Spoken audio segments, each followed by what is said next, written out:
গোৱালপাৰাৰ লক্ষীপুৰত মাটিৰ পট্টা দিয়াৰ নামত ধন সংগ্ৰহৰ অভিযোগ এগৰাকী শিক্ষকৰ বিৰুদ্ধে।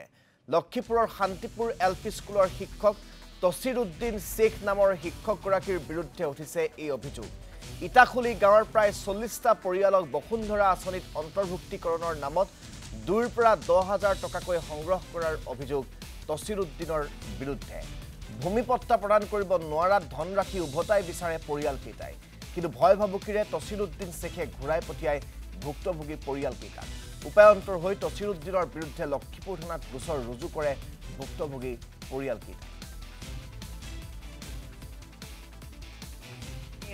খাসমাটিত আছিলো আমি, সেই মাটি পাট্টা দিবা কাৰণে 4,000 টাকা লৈছে। কোনে লৈছে?